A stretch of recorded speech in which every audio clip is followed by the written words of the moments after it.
Good afternoon, everybody. Welcome to the Cabinet Members Meeting for Children and Families. I'm Councillor Rob Wood.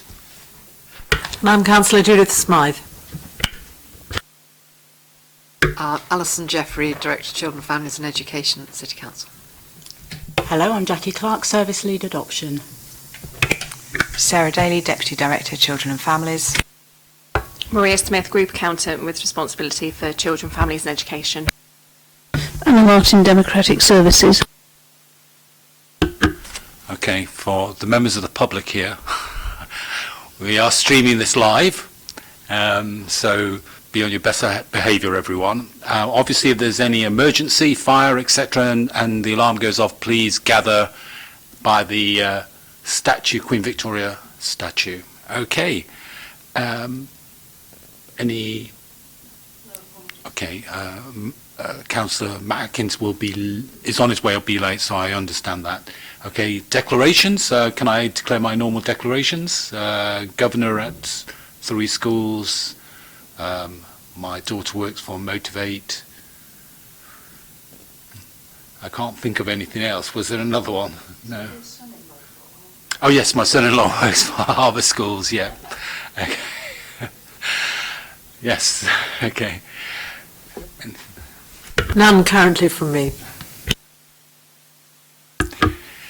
Okay. Because it's just before the weekend, I'm sure Matt can come in at the end, but can we go straight on to the budget monitoring?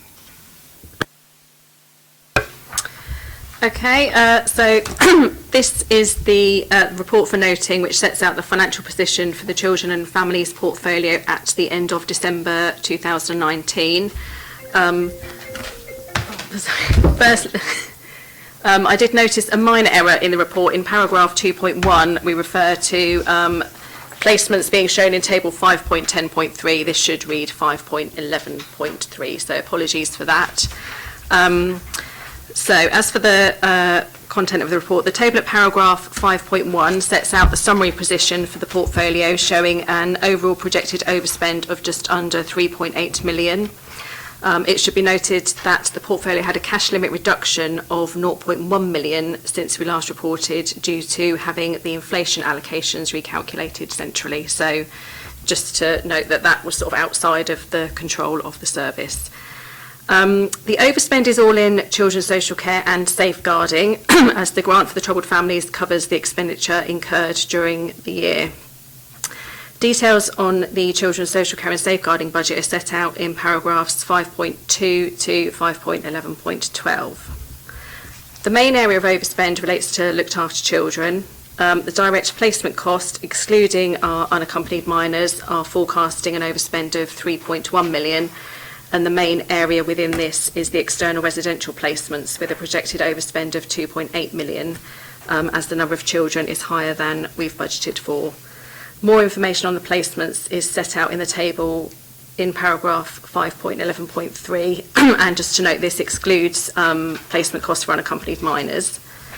The direct cost of supporting unaccompanied minors is currently forecasting an underspend of 165,000.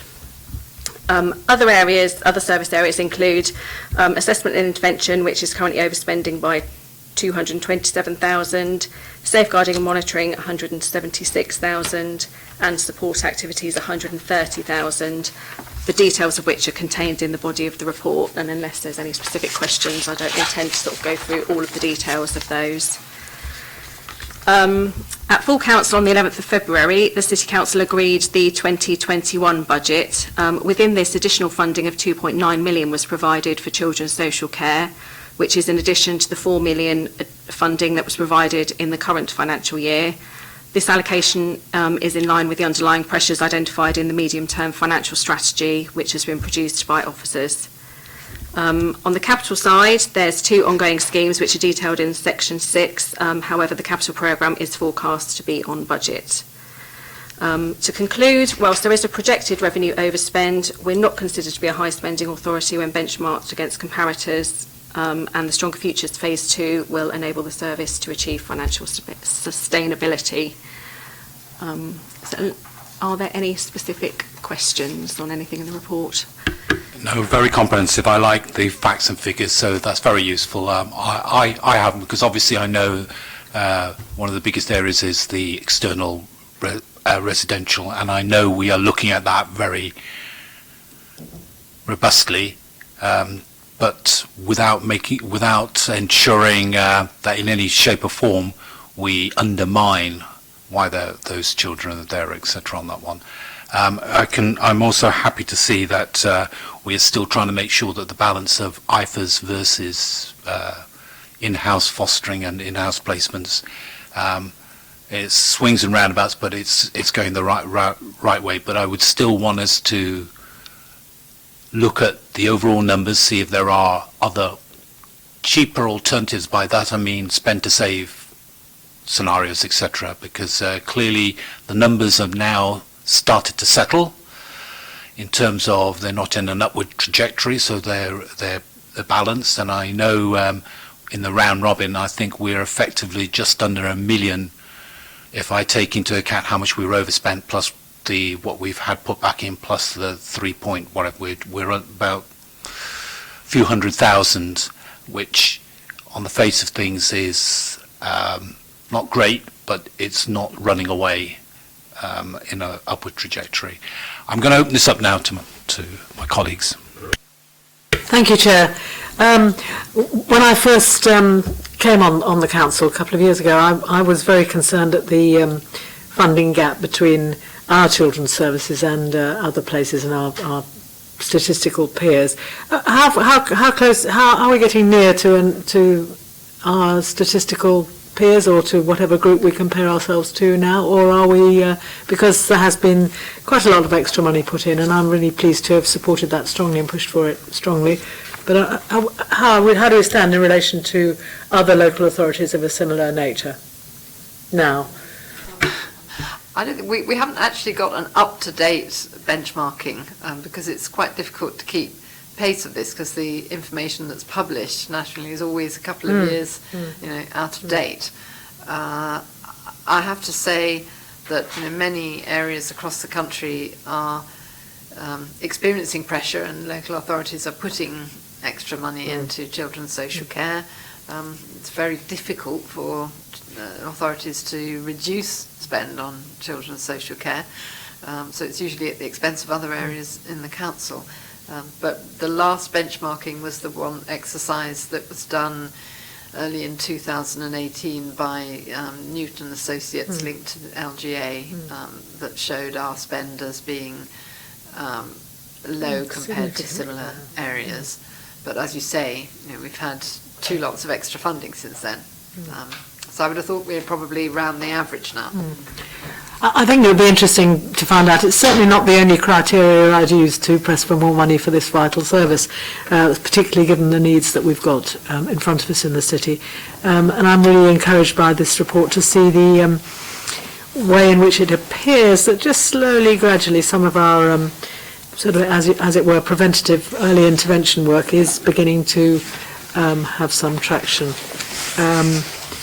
And I notice in the report that our in-house provision is currently, in-house residential placements are fully utilised currently, and there are no vacancies, because sometimes that is tricky, because we have to make sure that the household is one that gels and that isn't causing grief to any particular individual child or causing chaos within the house, because some of these children have multiple difficulties. So I'm encouraged generally, and I think this is just such important work. It's really important to invest in early in children, and so thank you for your work, and thank you for the opportunity to comment. I'm Matt. Sorry, we decided to start anyway. Okay, we were just going to skip the prelude, and we've got right onto the figures just to as we've just summarised there. In the round robin, obviously just under 7 million has been balanced out in the budget for children because of the shortfall.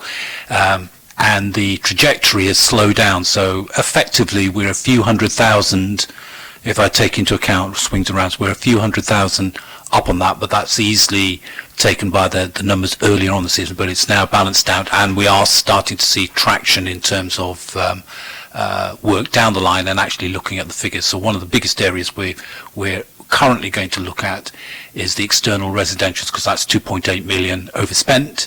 And although it's been a big figure in the past, we need to ask the question, what's going on there? Who are they and what are they spending money? So one of the things I've asked for is a breakdown for us to share exactly how that's made up and see if we can come up with some bits and pieces. But any comments you want to make? Yeah, thank you. Yeah, Alice and I had quite a detailed discussion about this earlier this afternoon over the phone. So yes, I had that explained to me, and it's obviously a shame that exceptional circumstances or a significant increase in the number of required external placements has resulted in a significant budget constraint. Obviously, it's a shame that the budget is overspent in a number of different areas to a much lesser extent, but obviously the big problem has been in those external placements, and we discussed the various strategies for bringing that down. I think we're getting a good service for our money, so congratulations on providing a good service, and it's good as well that there's been an increase in funding this year, both from the government and from the council, finding further funds to make sure that the service has the funding that it needs. And yeah, hopefully we should see the numbers coming down over time. It may be that if there is some coherence or some consistency found in why these external placements are required, we might have to look at putting capital funding or something into a project to deal with that on a local level. But from the sound of it, that may be difficult, and it may be a series of individual cases that are hard to find, if you like, any kind of similar issues with that can be easily addressed. But hopefully, if that's the case, the numbers will begin to come down on their own, working with the police, working with other organisations to address new and difficult challenges by the sound of it across the city. So I would simply say, I think overall it's positive. Obviously, there may be a need to begin to find ways of saving money if it carries on for a long period, but hopefully we can find more innovative solutions that protect services and continue to provide a good service for the children of the city. So, thank you. Thank you both. I mean, we've been great supporters of the children's services, and I think that's very much helped with the fact that the team themselves have felt supported by all parties, etc. And what's the term? Working together. All right. Thank you very much for the report. Okay, and I'm happy to. Sure, go ahead. I'm particularly interested in the unaccompanied minors. I know they have caused quite a lot of our pressures. Do we continue to care for them after they're 18? It sort of implies on paragraph 511.5 that we don't, and I know legally we are meant to. 18 UN placements, the pressure is now beginning to increase in the budget as they become 18. Is that? I wasn't sure of the trends and whether we can forecast and whether the number of unaccompanied minors coming in at the front has gone down or not, and what kind of profile we've got. No, the answer is it hasn't gone down. We still have a regular stream of new arrivals, and we're now seeing, because a number of those who arrived in 2016-17 are becoming 18, they become care leavers. At that point, they become more rather than less expensive for us, because the government grant to us is much less than the actual cost of that we need to pay, and a number of them with asylum-seeking applications in train don't have access to public funds, so we need to pay the housing, and they can't work. So it's a difficult position. Sarah might. Yeah, I think it's a really critical point, because we do talk about our looked after child numbers reducing, and we see that as a positive, but actually for those care leavers specifically, it becomes an increase in pressure in the budget, because we do have so little grant for them once they become 18 plus, and yet we still have that duty and responsibility to care. So yes, it's something that we're acutely aware of, because most of those unaccompanied minors come in at the age of 16, so we have them for 2 years. We're working very, very closely in terms of the South East around that transfer of some of those children to other authorities, to ensure that we are sharing kind of the responsibility for those children, because actually what happens is our college placements become full, our accommodation becomes full in Portsmouth, and we become incredibly stretched in a number of different ways. So we are working very closely with neighbouring authorities, and specifically Brighton and Hove have taken another 2 of our young people this week and promised another 2 in future weeks. So yes, we continue to work in that way as well. And that goes on until they are 25, does it? Yeah. As with... Yes, yeah. Because I can see the numbers have increased, because it used to be 89, 85, 90, and it's gone up quite a lot. Do you think you expect it to go up at the same sort of rate? Yes, so we have been doing... Yeah, we've been doing some projections work, and that's informed some of the decision making about some of that investment money, because actually it's going to increase pressure significantly in the care leaver team, and in terms of resources to meet the needs of those children as they move through the system, we need to look at whether or not we need more resource in that team to look after and support those children to meet their needs, and those young people and those young adults to meet their needs as best they can. So we are doing a piece of projection work because we can anticipate a lot of that increase already. Thank you. That's very reassuring. And just as a general view, does this population of looked after children have more or less problems with mental health and other difficulties, or are they equally or greater in need of additional support?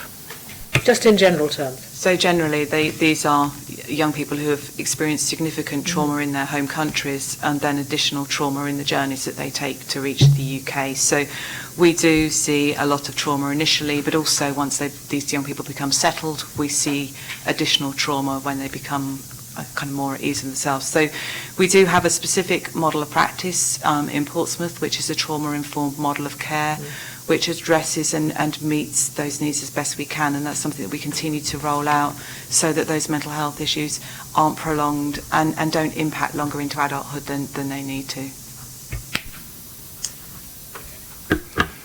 So, Thank you very much. Thank you. yeah, so Judith, they have pointed out that we're going to have pressures into the future, which is clearly, if you extend the time we've got to look after them, you're clearly going to do that. So that's why they're preparing a piece of projected work here, because obviously there are several strands we can do. Once we know what it looks like, we can obviously start tackling upstream, meaning are there initiatives or things that we could use the fact that we are now at the reasonable cutting edge of doing things correctly, and therefore we go for that.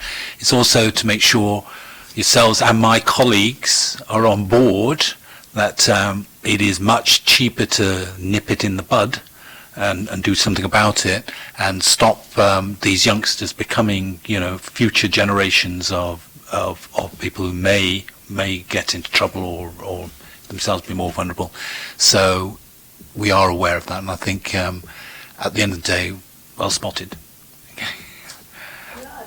Generally need to maintain at a political level as well as everywhere else. They need to make sure we're not taking so many of them, and that other authorities, I'm glad Brighton and Hove stepped forward. I think Oxford stepped forward last year, didn't they? And presumably that pressure is keeping up, and that's something that's part of our role, but yours particularly as cabinet member in the LGA and so forth. Yes, it is. So recently, actually, Rob wrote together with the lead member for Kent and the directors for Kent and Portsmouth, myself and Matt Dunkley. We sent a sort of 4-signature letter to all the region, all the authorities in the region, and that is bearing fruit now. With some offers, but our view is that actually, ultimately, the government needs to make this mandatory. Yes, I think it because does. Otherwise, definitely people does. have so many pressures on them, they're not going to step up. Yeah, No, I think that's really important. Yeah, they're going to hide in the toilet when they see me, you see. Thank you very much for that. I think it's important. Okay. Can I put on record, I'm happy with recommendations 1, 2, 3 and 4. Okay. And let's go on to the annual. Okay. Let's go. The annual adoption panel activity. I'm presenting the biannual adoption activity report as required by the Adoption National Minimum Standards, and the period that I'm referring to is from April the 1st, 2019 to the 31st of December 2019. I think I would like to highlight first what's working well for Portsmouth, and in terms of Portsmouth children, we have had this year, so far during this period, we've had 20 children adopted, which is an increase from the previous year where we had a total of 15 adopted. So that's a significant improvement, and also this year we've had 16 children who've been placed for adoption, which means some of those children will go on to be adopted before the end of this financial year. So again, that's a significant improvement.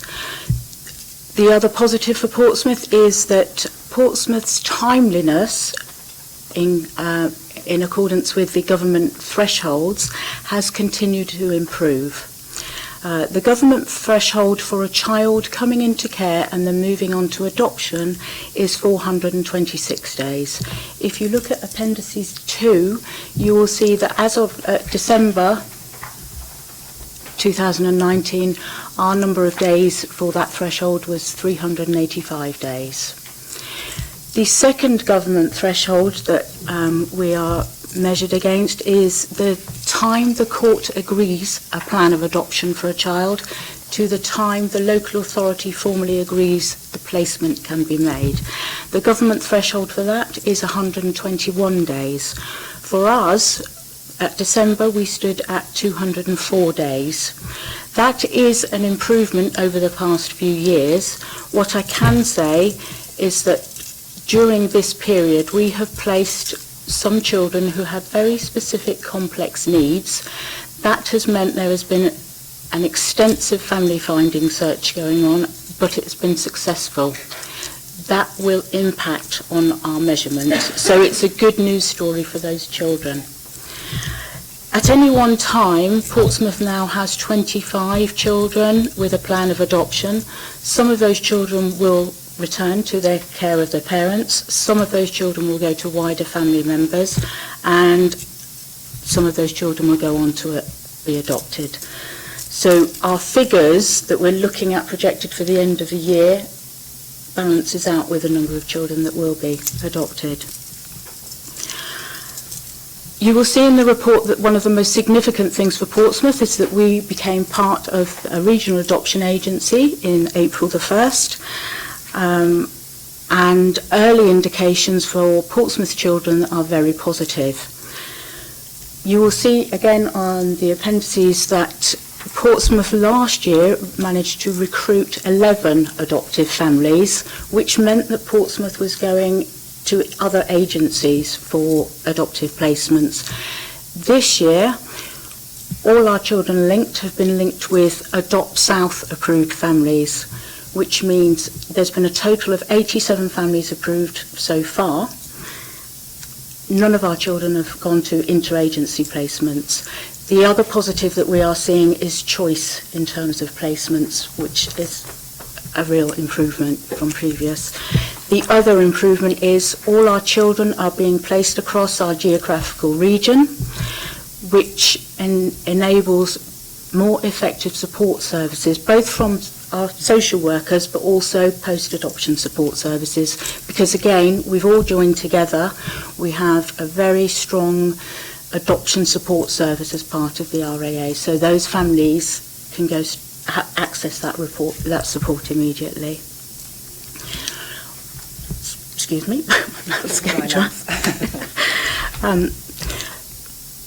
One of the things you will notice is that the number of placement orders has reduced this year. That's in line with a national trend. And what we're very clear about is that when we go to court with care proceedings for children, we absolutely have to make sure that we've done everything we can to explore the possibility of that child returning to the birth parents or going with wider family members. The court will agree an adoption plan when it's satisfied that all those other options have been improved, have been approved. What I will say, I think, is that the number of those placement orders may have reduced for Portsmouth, but I also think that this is linked to Portsmouth's restorative approach of working with families and a very strong reunification programme. So we do have a number of children coming into care, and we're working with them before they come into care so that we're able to place them back with their families. In terms of other services, Portsmouth continues to provide a service for adopted adults and adults affected by adoption. That may not be part of the region, but that helps inform our practice. And we continue to have a steady referral rate of people coming back to seek their records.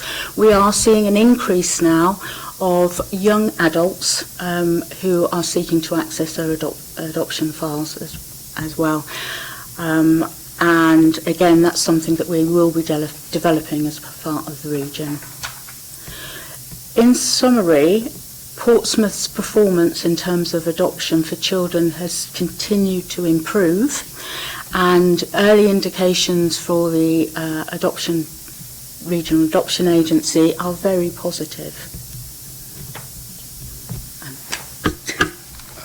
Thank you, Jackie. A comprehensive report, and swings and I understand swings and roundabouts here in some of the figures, going up, some going down, etc. But basically, we're holding our own.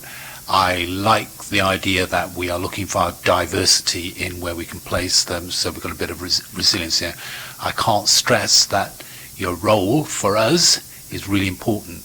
So we do depend on you to shout when things are going south if they need to, because clearly this is one of our key strategies about being in the driving seat in terms of making sure we get adoption and fostering. And I certainly know, because I go out and support this. Okay, so I'm very happy that we're winning rather than losing in terms of where we're going with this one. But I'll open it up to my colleagues. Okay. A question about the paragraph 8.2. The government is providing 650,000 investment to regional adoption agencies. First of all, is this something we get because we've joined up with the region? I understood when we made the decision that that was going to happen. And second of all, is this permanent investment? Is it recurrent, or is it something that we might run the risk of losing? The government has invested in the regional adoption agencies. They have provided this money. Much of this money will be contributing to recruitment strategies for the RAA, also to the adoption support services as well. My understanding is that the government's heavily invested in the development of the regional adoption agencies and wants to see them succeed and is supporting them to do so. But was it one-off money, or is it recurrent? This is a one-off funding at present, yes. Like startup. It'd be good if we can get some more. Yeah, no, I was pleased to see as well that joining Adoption South appears to have overall been good for services, so there doesn't seem to be any obvious drawbacks in the report. I don't know if there's anything else that you would comment on that you think there's been any drawbacks with it. The other thing I wanted to know is, has it created any extra efficiency, or has it largely just been a benefit to services? So will it reduce costs for each individual councillor, or is it likely just to be a pooled resource for a better service at the end? So at present, we've seen that it's been an improvement in terms of benefit for our children and adoptive families coming forward. The Regional Adoption Agency will enter into phase 2, and there are plans in place to look at where further efficiencies can be made in 2021. So the whole Regional Adoption Agency will be reviewed in 2021. So at present, to what extent is it a substitute for services we used to offer locally, and to what extent is it just operating at the moment alongside? So has all our services in adoption yet moved over, or is there more stages that our adoption services move over into Adopt South? So for Adopt South, we have adopter recruitment. So we have a central recruitment team now based at Glen House.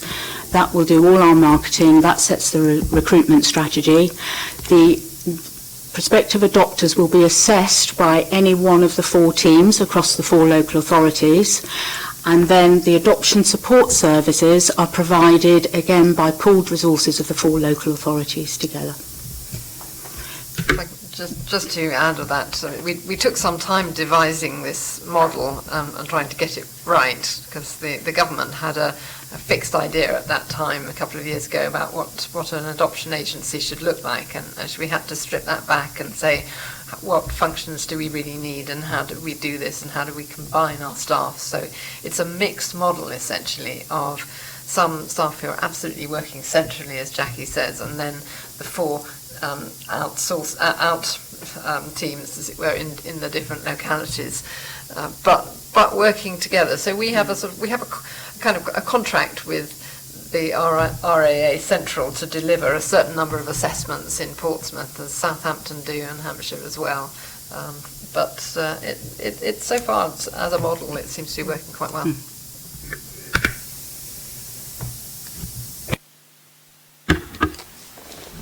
You cover that. So, I mean, one of the things that I'm really keen on is where we do take up these initiatives and we join together. It's not just an exercise, as you quite rightly pointed out, and you know, moving into new pastures green, but we are actually seeking out the benefit of it to self-improve, etc., as an organisation. So I, like you, are looking forward that we're getting the economies of scale in the sense of we've got more variety and different. Now we need to look at the economy of these scales and say, can we get an efficient methodology going? Okay. Thank you, Jackie. Good report. If that's it.